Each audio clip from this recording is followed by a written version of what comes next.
Hello students, मैं Revati Raman Verma HOD social science निशांस classes Kota की वीडियो क्लासेस में आपका एक बार फिर स्वागत करता हूं।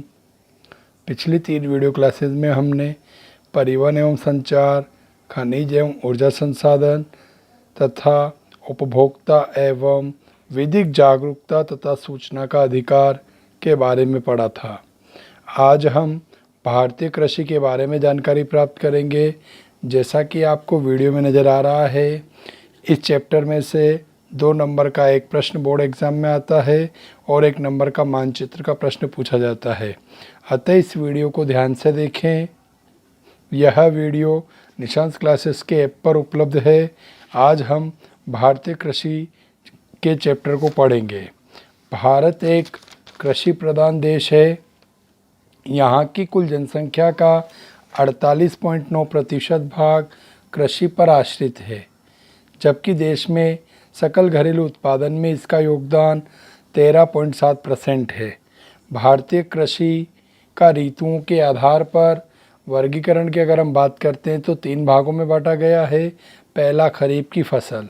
खरीफ की फसल मानसून के आगमन के साथ अर्थात जून जुलाई में बोई जाती है और अक्टूबर नवंबर के महीने में काट ली जाती है। यह फसल मानसून से होने वाली वर्षा पर निर्भर रहती है। इन फसलों की सिंचाई की आवश्यकता अधिक होती है। जैसे इन फसलों में चावल, मक्का, बाजरा, मूंगफली, गन्ना, उड़द, तिल्ली, कपास आदि है। दूसरी है रबी की फसल। ऐसी फसल जो अक्टूबर नवंबर में बोई जाती है और मार्च अप्रैल में काट ली जाती है। इन फसलों को कम तापमान और शुष्क मौसम की आवश्यकता होती है। इसमें अधिकांश फसलें सिंचाई के अनेक स्रोतों से उत्पादित की जाती है। इसके अंतर्गत गेहूं, चना, सरसों, धनिया, अफीम आदि फसलें उगाई जाती है। तीसरी फसल है हमारी जायद की फसल, जो रबी और खरीफ फसल ऋतु के मध्य अर्थात मार्च अप्रैल में बोई जाती है और मई जून में काट ली जाती है। यह अत्यधिक तापमान और आर्द्रता को सहन कर सकती है, जैसे तरबूज, खरबूजा, चारा, हरी सब्जियां आदि। अगला हमारा टॉपिक है भारत में कृषि को उपयोग के आधार पर वर्गीकरण। तो इसमें पहला है खाद्यान्न फसलें। ऐसी फसलें जिनका उपयोग खाने या भोजन के रूप में किया जाता है। इनमें कार्बोहाइड्रेट, वसा, प्रोटीन की मात्रा अत्यधिक होती है, जैसे चावल, गेहूं, ज्वार, बाजरा, मक्का, दालें आदि। दूसरा है व्यावसायिक या औद्योगिक फसलें। ऐसी फसलें जिनका उपयोग व्यावसायिक कार्य में किया जाता है और उद्योगों में कच्चे माल के रूप में उपयोग होता है। इन्हें मुद्रादायनी फसल भी कहा जाता है, जैसे गन्ना, कपास, जूट, तंबाकू, तिलहन आदि। तीसरी है हमारी बागानी फसलें। ऐसी फसलें जो विशाल बागानों में उगाई जाती है। इनका उपयोग पेय पदार्थ और औद्योगिक कार्यों में किया जाता है, जैसे चाय, कॉफ़ी, रबड़, सिनकोना, गरम मसाले आदि। चौथा है उद्यान फसल। उद्यान फसल के अंतर्गत फल एवं सब्जियों को सम्मिलित किया जाता है। अगला टॉपिक, जैसा कि आपको वीडियो में नज़र आ रहा है, भारत की प्रमुख खाद्यान्न फसल। भारत की प्रमुख खाद्यान्न फसल की अगर हम बात करते हैं तो पहली है गेहूं। भारत में अगर गेहूं उत्पादन की दृष्टि से हम देखते हैं तो भारत का विश्व में तीसरा स्थान है। पहला चीन का और दूसरा संयुक्त राज्य अमेरिका का है। अगर इसके तापमान की बात करें तो 10 डिग्री से 25 डिग्री सेंटीग्रेड तापमान, 25 से 75 सेंटीमीटर वर्षा, हल्की दोमट और चिकनी मृदा इसके लिए उपयुक्त होती है। पंजाब, हरियाणा, उत्तर प्रदेश, मध्य प्रदेश, राजस्थान, बिहार आदि राज्यों में उगाई जाती है। राजस्थान में श्री गंगानगर, हनुमानगढ़, अलवर, भरतपुर, जयपुर, कोटा में इसे उगाया जाता है। दूसरी हमारी प्रमुख फसल है चावल। जैसा कि आपको वीडियो में नज़र आ रहा है, हम चावल की बात करते हैं तो भारत में मौसम के अनुसार 3 चावल की फसलें उगाई जाती है, अमन, ओस और बोरो। चावल उत्पादन में भारत का विश्व में चीन के बाद दूसरा स्थान आता है। इसके लिए 16 से 27 डिग्री सेंटीग्रेड तापमान, 100 से 200 सेंटीमीटर वर्षा और चिकनी एवं दोमट कछारी मृदा की आवश्यकता होती है। पश्चिम बंगाल, आंध्र प्रदेश, उत्तर प्रदेश, उड़ीसा, बिहार, तमिलनाडु, मध्य प्रदेश, असम, छत्तीसगढ़, झारखंड, महाराष्ट्र, पंजाब आदि क्षेत्रों में चावल उगाया जाता है। राजस्थान में श्रीगंगानगर, हनुमानगढ़, कोटा और बूंदी में चावल का उत्पादन होता है। अगली फसल है हमारी मक्का। अगर हम मक्का की बात करते हैं तो मक्का का मूल जन्म स्थान अमेरिका को माना जाता है। इसका उपयोग खाद्यान्न एवं चारे के रूप में किया जाता है। यह स्टार्च और ग्लूकोज उद्योगों को कच्चा माल प्रदान करती है। भारत में मक्का उत्पादन की दृष्टि से अगर हम स्थान देखते हैं तो विश्व में इसका स्थान 10वां है। इसके लिए 12 से 35 डिग्री सेंटीग्रेड तापमान, 50 से 100 सेंटीमीटर वर्षा, नाइट्रोजन युक्त गहरी मृदा की आवश्यकता होती है। आंध्र प्रदेश, कर्नाटक, राजस्थान, उत्तर प्रदेश, गुजरात, मध्य प्रदेश, पंजाब राज्यों में इसे उगाया जाता है। राजस्थान में कोटा, बूंदी, बारां, झालावाड़, उदयपुर, डूंगरपुर, बांसवाड़ा, चित्तौड़गढ़, अजमेर, श्रीगंगानगर, हनुमानगढ़ में इसका उत्पादन होता है। अगली फसल है हमारी बाजरा। अगर हम बाजरे की बात करते हैं तो इसका उपयोग खाने एवं चारे के रूप में किया जाता है। भारत में बाजरा उत्पादन की दृष्टि से विश्व में प्रथम स्थान है। तापमान अगर इसकी बात करते हैं हम तो 25 से 35 डिग्री सेंटीग्रेड तापमान की आवश्यकता होती है और 50 सेंटीमीटर से कम वर्षा उपयुक्त होती है। इसके लिए हल्की मृदा जिसमें जल निकास की व्यवस्था उत्तम हो वह उपयुक्त मानी गई है। बाजरे का उत्पादन राजस्थान, महाराष्ट्र, गुजरात, उत्तर प्रदेश, आंध्र प्रदेश, कर्नाटक, पंजाब आदि राज्यों में किया जाता है। राजस्थान में यह जोधपुर, बाड़मेर, जैसलमेर, बीकानेर, सीकर, श्रीगंगानगर, झुंझुनू, अलवर, जयपुर, जालोर आदि राज्यों में उगाया जाता है। अगला टॉपिक है हमारा भारत की प्रमुख दलहन फसलें। अगर हम भारत की प्रमुख दलहन फसलों की बात करते हैं तो भारत विश्व में दालों का सबसे बड़ा उत्पादक और उपभोग करने वाला देश है। क्योंकि दालों में अत्यधिक मात्रा में प्रोटीन पाया जाता है, इसलिए शाकाहारी भोजन का मुख्य अवयव भी है। फलीदार फसल होने के कारण केवल मात्र अरहर को छोड़कर दालें वायु से नाइट्रोजन लेकर भूमि की उर्वरकता को बनाए रखती है, इसलिए इसे फसल चक्र के रूप में भी उगाया जाता है। भारत में मूंग, उड़द, अरहर खरीफ की फसल के रूप में उगाई जाती है, जबकि रबी की फसल के रूप में मटर, चना, मसूर आदि को उगाया जाता है। दलहन उत्पादन क्षेत्रों की बात करें तो दालों में चने का उत्पादन पंजाब, हरियाणा, राजस्थान, उत्तर प्रदेश, पश्चिम बंगाल में होता है। चने के पश्चात अरहर दूसरी महत्वपूर्ण फसल है। इसका उत्पादन महाराष्ट्र, उत्तर प्रदेश, कर्नाटक, बिहार, मध्य प्रदेश और आंध्र प्रदेश में किया जाता है। राजस्थान में दलहन उत्पादन की अगर हम बात करते हैं तो राजस्थान में चना श्रीगंगानगर, हनुमानगढ़, बीकानेर के नहरी क्षेत्र में उत्पादित किया जाता है, जबकि मूंग का उत्पादन जालोर, नागौर, जोधपुर, पाली में होता है। उड़द का उत्पादन कोटा, बूंदी, झालावाड़, चित्तौड़गढ़, उदयपुर, भीलवाड़ा, बांसवाड़ा में होता है। मसूर की दाल का उत्पादन अलवर, भरतपुर और धौलपुर में किया जाता है। हमारी अगली फसल है गन्ना।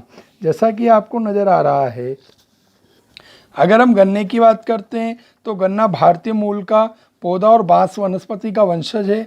यह व्यावसायिक फसलों में प्रथम स्थान रखता है और उत्पादन तथा उत्पादक क्षेत्र की दृष्टि से विश्व में प्रथम स्थान भारत का है। गन्ने का उत्पादन क्षेत्र उत्तरी भारत में अधिक है, जबकि उत्पादन दक्षिण भारत में अधिक होता है, क्योंकि दक्षिण भारत की आर्द्र जलवायु गन्ने के रस की मात्रा को बढ़ा देती है। गन्ने का उपयोग गुड़, चीनी, अल्कोहल आदि बनाने में किया जाता है। अगर हम गन्ने के लिए देखते हैं भौगोलिक दशाएं तो इसके लिए 15 से 30 डिग्री सेंटीग्रेड तापमान की आवश्यकता होती है। 100 से 200 सेंटीमीटर वर्षा उपयुक्त होती है और नमी युक्त चिकनी दोमट व कछारी मृदा इसके लिए उपयुक्त मानी गई है। गन्ने का उत्पादन उत्तर प्रदेश, महाराष्ट्र, कर्नाटक, तमिलनाडु, आंध्र प्रदेश, गुजरात, पंजाब, हरियाणा आदि राज्यों में होता है, जबकि राजस्थान में गन्ने का उत्पादन उदयपुर, श्रीगंगानगर, भीलवाड़ा, चित्तौड़गढ़, बूंदी आदि जिलों में किया जाता है। अगली फसल है हमारी कपास। जैसा कि आपको नज़र आ रहा है, अगर हम कपास की बात करते हैं तो यह सूती वस्त्र उद्योग के लिए कच्चा माल प्रदान करती है। भारत में कपास की 3 किस्में पाई जाती है। पहला, लंबे व महीन रेशे वाली कपास, जिसे हम अमेरिकन कपास के नाम से जानते हैं। इसे ही नरमा भी कहा जाता है।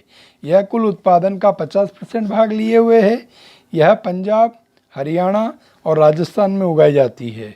दूसरा है मध्यम रेशे वाली कपास, जो कुल उत्पादन का 40% भाग लिए हुए है।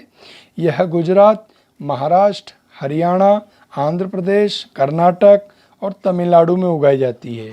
तीसरा है छोटे रेशे वाली कपास। यह कुल उत्पादन का 10% भाग लिए हुए है और यह भारत के लगभग सभी भागों में कम मात्रा में उगाई जाती है।